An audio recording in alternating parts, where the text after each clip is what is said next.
Volvemos nuevamente al mismo campo escatológico, a lo tocante a la venida de Cristo. Lo que tengo que responder, hermana Sandra, primero, gracias por ambas preguntas, son dos preguntas muy interesantes. Lo primero que tengo que responder a esta segunda pregunta es que el mismo apóstol dice a qué se refería el Señor cuando habló de, cuando el maestresala dice, has dejado el mejor vino para el final.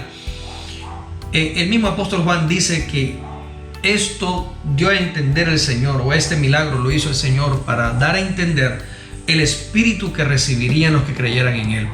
Entonces, este milagro del gran vino o del buen vino reservado para el final es solamente una forma de Jesús mostrarle a sus discípulos cómo sería el regocijo y la fiesta cuando viniera el Espíritu Santo a la iglesia o al mundo, a la tierra, cuando viniera en el día de Pentecostés. Lo cual quiere decir que cuando el Pentecostés sucedió, después de la resurrección de Cristo, el buen vino o el vino reservado para el final fue derramado sobre la iglesia. Y ese vino lo seguimos recibiendo hoy. Cada vez que un creyente viene al Señor, cada vez que una persona se convierte a Cristo, nace de nuevo, es bautizada en el nombre del Señor y recibe el don del Espíritu Santo, pues se le está dando a beber de ese vino. Este es el vino reservado para el final, el Espíritu Santo de Dios, el cual ya cada uno de nosotros recibió. Pensar que se refiere a cuando Él venga por segunda vez y lo celebremos todos en las bodas, pues la Biblia no habla nada al respecto, solamente dice lo que acabo de responder. El buen vino que está relatado allí en el milagro que Jesús hace en la boda de Caná se refiere específicamente al Espíritu Santo que habían de recibir todos aquellos que creyeran en Él. Entonces, si tú has creído en el Señor y has recibido el Espíritu Santo, lógicamente ya has probado el buen vino que fue reservado para el final. Ese es el buen vino que has probado, que has bebido, que es su Espíritu Santo, que es su misma guía, su presencia, que es ese consolador, ese amigo, ese paráclitos que siempre está a tu lado, que siempre está contigo y que siempre te guiará a toda verdad. Ese es el buen vino que está reservado, que el Padre reservó para el tiempo del fin. Pero recuerda que ese tiempo final comenzó hace 2000 años y estamos llegando ahorita en el tiempo, en el cronos, estamos llegando al final de ese tiempo, de ese lapso que Dios entrega al pueblo gentil para que vengan al arrepentimiento y lleguen a los pies de Cristo y sean salvados de la ira que viene sobre esta tierra. Entonces estamos recibiendo desde que vino el Espíritu Santo hasta hoy el vino reservado para el final y lo seguiremos recibiendo hasta que el Señor venga. En su venida pues estaremos con Él, ya no habrá necesidad de más nada porque seremos uno con Él, dice la Escritura. Bueno, a todos los amigos que nos están sintonizando, les recuerdo, estás en De Frente a la Biblia. Este es un espacio que tenemos especial de 30 minutos para responder, para contestar preguntas variadas de todo tipo acerca de la Escritura, acerca de la Biblia. Si tú tienes alguna pregunta, alguna duda, alguna inquietud, no importa cuál sea el tema, escatología, profecía, historia, poesía, reyes, reinos, revelaciones, si tienes algún tema, alguna pregunta, algo que quieras indagar, pues me encantaría que la compartieras con nosotros en esta noche, que escribas tu comentario, que dejes tu impresión. Inclusive si de pronto estás en contra de lo que estoy respondiendo, me encantaría también que dijeras: hermano Roberto, eso no es así, usted está loco, está errado o se equivocó. Escríbelo, porque realmente queremos que todos participen, queremos que todos aporten. Como dice la Escritura, que todos nos edifiquemos mutuamente.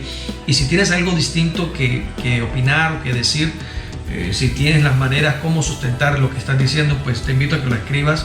O si simplemente piensas diferente y no te parece, escríbelo también. De igual manera, si estás en vivo y puedes recibir esta enseñanza en directo, pues, o si no estás en vivo y vienes en el diferido, también escribe.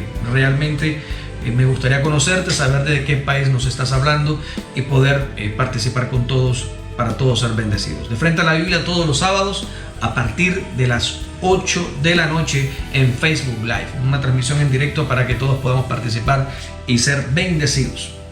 Bueno, continuamos con la tercera pregunta. Voy a verificar acá algo. Listo, la tercera pregunta dice: El engendramiento que describe el apóstol Juan en el Evangelio de Juan capítulo 1 versos 12 al 13, en el Espíritu es así como fue engendrado Jesús en el vientre de María. Nosotros somos engendrados por Dios para llegar a ser hijos de Dios. Bueno, voy a tratar de analizar esta pregunta porque creo que en alguna parte me perdí. El engendramiento que describe el apóstol Juan en Juan 1, 12 al 13, en el Espíritu, es así como fue engendrado Jesús en el vientre de María. Nosotros somos engendrados por Dios para llegar a ser hijos de Dios. Bueno, yo creo que aquí hay la pregunta creo que está mal escrita, mal redactada, pero voy a tratar de responder lo que comprendo. Voy a explicar lo que yo comprendo de la pregunta. Bueno, en el Evangelio de Juan, capítulo 1, versículos 12 al 13, creo que la Escritura dice que a los suyos vino y los suyos no lo recibieron. Pero a todo aquel que cree en Él, Dios les dio el poder o la potestad de llegar a ser hijos de Dios.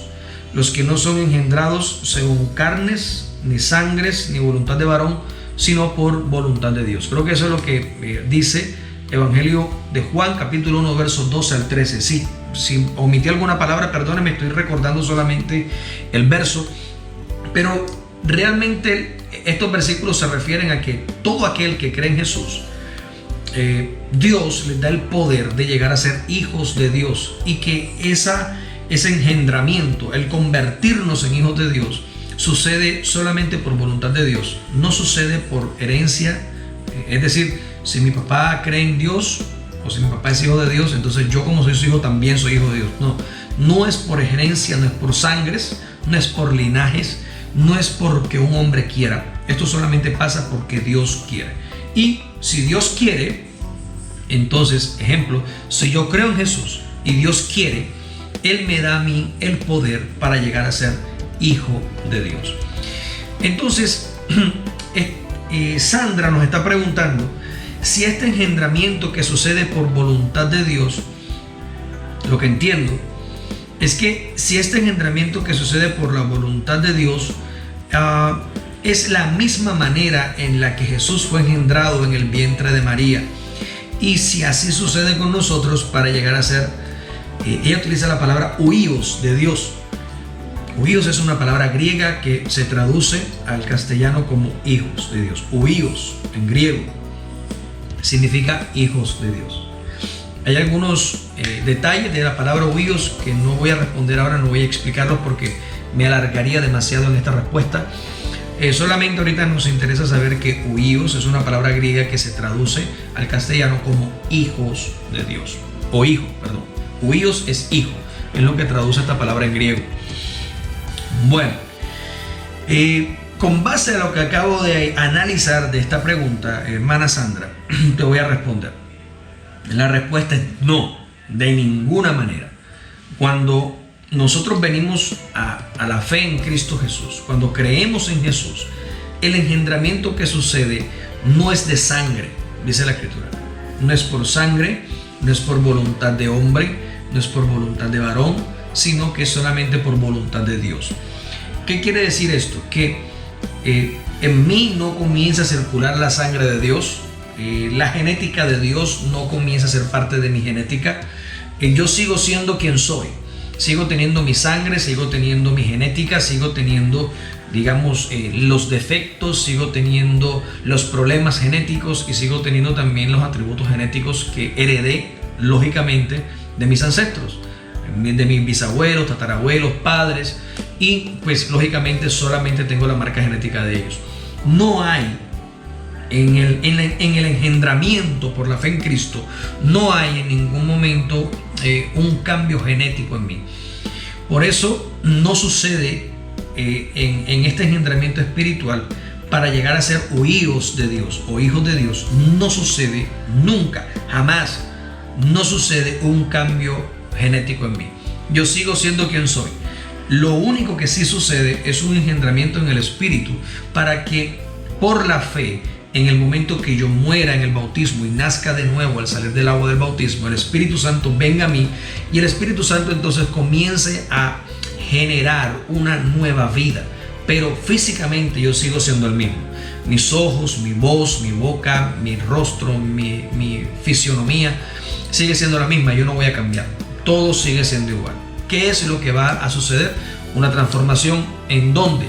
En mi personalidad, una transformación en mi modo de pensar, una transformación en mi modo de actuar. Pero yo voy a seguir siendo el mismo físicamente, a menos que me engorde o a menos que vaya a un gimnasio y haga ejercicio y vaya a hacer fitness y workout, pues yo sigo siendo el mismo. Lógicamente voy a envejecer, voy a crecer, voy a morir, porque la naturaleza divina nunca se traspasa a mí físicamente, es solamente en el espíritu. Pero con Jesús, cuando Jesús fue engendrado en el vientre de María, sí fue físicamente. La escritura dice en la carta a los Hebreos, en el capítulo 10, versículo 5, si no estoy mal, en el capítulo 10, versículo 5, el apóstol Apolos, que es el que escribe esta carta, está citando al Salmo, creo que es el Salmo 46, lo cita y dice: sacrificio y ofrenda no quisiste, pero me preparaste un cuerpo. Y está citando al salmista, refiriéndose al cuerpo del Mesías.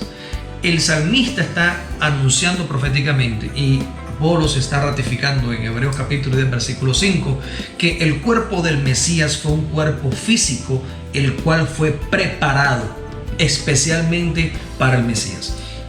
Entonces, cuando el Espíritu Santo vino a María y la cubrió,